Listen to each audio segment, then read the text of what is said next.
श्री कृष्ण गोविंद हरे मुरारी, हे नाथ नारायण वासुदेवम, हे नाथ नारायण वासुदेवम, हे नाथ नारायण वासुदेवम। बोल दे वृंदावन बिहारी लाल की जय। आइए भागवत महापुराण की प्रथम कहानी सुने। नारद जी एक बार पृथ्वी लोक का भ्रमण करते हुए बद्रिक आश्रम पहुँचे। वहाँ नारद जी की भेंट व्यास भगवान से हो गई। व्यास भगवान कुछ चिंतातुर दिखे। नारद जी ने पूछा, हे महर्षि, आप कुछ उदास लग रहे हैं, क्या कारण है? व्यास जी ने कहा, हे नारद जी, मैंने 17 पुराणों का परिणयन कर चुका, किंतु मेरे हृदय में शांति नहीं है। तब नारद जी ने कहा कि हे व्यास जी, आप भगवान श्री कृष्ण की लीलाओं का गान कीजिए। भगवान श्री कृष्ण के लीलाओं के गान करने से हृदय में शांति होगी। वे बड़े कृपालु हैं, बड़े करुणा निधान हैं। तो मैं अपने पूर्व जन्म की कथा तुम्हें आपको सुनाता हूँ। नारद जी अपने पूर्व जन्म की कहानी व्यास भगवान को सुनाने लगे। नारद जी ने कहा कि मैं पूर्व जन्म में दासी पुत्र था।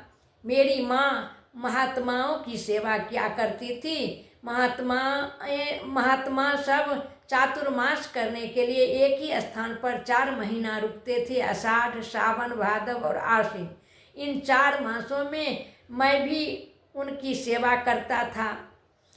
और माँ मेरी चूँकि दासी थी तो वो परतंत्र थी, मेरे लिए कुछ कर नहीं सकती थी। माँ के सिवा दुनिया में कोई मेरा था नहीं। मैं यद्यपि बालक था 5 साल का, फिर भी मुनि की महात्माओं की सेवा में लगा दिया गया। और मैं बच्चा हुए भी चंचल नहीं था। मैं खेलने में मन नहीं लगाता था और चुप रहा करता था। महात्माओं की आज्ञाओं के अनुसार जो सेवा मुझसे बन पड़ती थी मैं करता था। इसलिए वे महात्मा लोग बड़े दयालु स्वभाव के थे, मेरे ऊपर कृपा करने लगे। महात्माओं के आज्ञा से मैं उनका जूठन एक बार खा लिया करता था और उनकी सेवा करता था। इससे मेरा मन शुद्ध हो गया।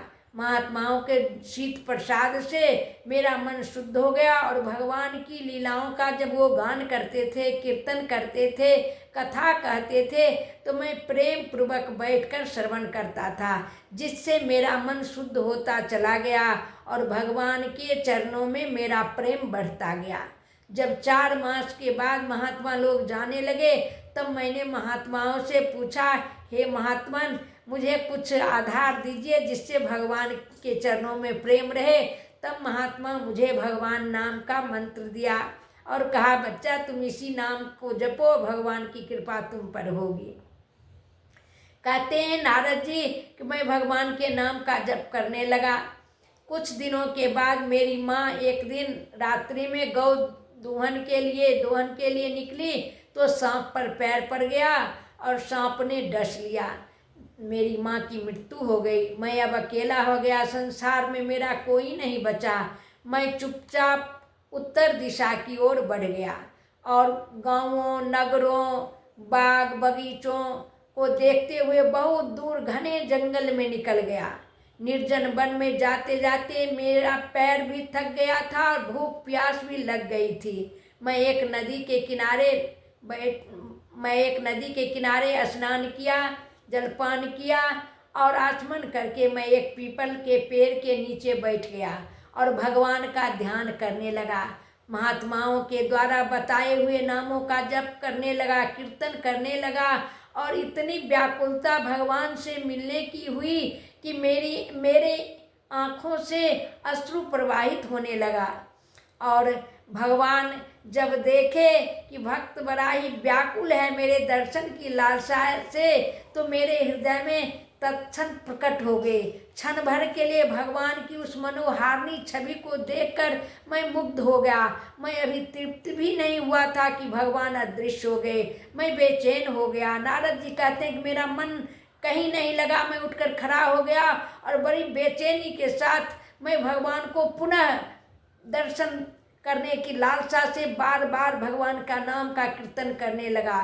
लेकिन तभी भगवान आकाश की तरह, यद्यपि शब्द के बंधन में भगवान आने वाले नहीं हैं, फिर भी कृपा करके भगवान गंभीर और मधुर स्वर में आवाज़ दी, सुनाई मुझे पड़ा। भगवान कह रहे हैं कि हे नारद, इस जन्म में, हे बालक, इस जन्म में पुनः मेरा दर्शन नहीं होगा, क्योंकि मेरा दर्शन बहुत बड़े योगियों को होता है। जब तक मन में सांसारिक वासनाएं रहती हैं, मेरा दर्शन नहीं होता है। तुम इसी प्रकार मेरा भजन कीर्तन करते रहो, अगले जन्म में मैं तुम्हें अपना पार्षद बना लूँगा और मेरे आशीर्वाद से तुम्हें इस जन्म की स्मृति बनी रहेगी, भगवान के चरणों में प्रेम बना रहेगा।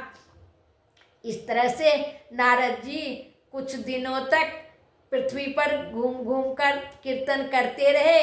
एक दिन जैसे बिजली कौंधती है, उसी तरह नारद जी की स्वाभाविक मौत हो गई और इस शरीर से झंझट छूट गया और भगवान के पार्षद में नारद जी मिल गए। चूँकि ब्रह्मा जी उस समय जब चतुर्युग तक भगवान सोए रहे, जब ब्रह्मा जी जगे हैं पुनः सृष्टि करने के लिए, तो मरीच आदि महर्षियों के साथ नारद जी कहते हैं मैं भी प्रकट हुआ। और प्रकट हुआ तो मुझे पूर्व की स्मृति थी कि भगवान की कीर्तन ही सर्वोपरि है और भगवान का कीर्तन के साथ साथ जो भी कर्म हम करें भगवान के चरणों में समर्पित करने जाएं तो यही सबसे बड़ी भक्ति है। भगवान बड़े प्रसन्न होते हैं। नारद जी कहे कि मैं भगवान के पार्षदों में आ गया और भगवान के द्वारा दी हुई सिद्ध वीणा से मैं दिन रात नारायण नारायण नारायण नारायण का जप करने लगा। जहाँ कहीं भी मैं जाता भगवान के नामों का अहर्निश जप करता हूँ, इसलिए मेरा तो कल्याण होता ही है। जिनके कानों में भगवान के नाम जाते हैं उनका भी कल्याण हो जाता है। मैं संपूर्ण लोकों में घूम घूम कर यही गान करता रहता हूँ। भगवान की कृपा से मुझे कहीं भी बाहर भीतर जाने में, किसी भी लोक वैकुंठ धाम हो चाहे पृथ्वी लोक हो, कहीं भी जाने में मनाही नहीं है। तुरंत मैं पहुँच जाता हूँ और भगवान के कीर्तन का गुणानुवाद करते रहता हूँ। नारद जी कहते हैं, हे व्यास जी, इस मनुष्य शरीर धारण करने का यही फल है कि भगवान के नाम का जप किया जाए, कीर्तन किया जाए और इस संसार रूपी सागर से पार होने के लिए मानो कीर्तन ही जहाज है। भगवान का कीर्तन जो करते हैं उस संसार से पार हो जाते हैं। इस तरह से नारद जी अपना पूर्व चरित्र व्यास जी को सुनाकर उनसे आज्ञा लेकर विदा मांगे और पुनः नारायण नारायण करते हुए विचरण करने के लिए चल पड़े।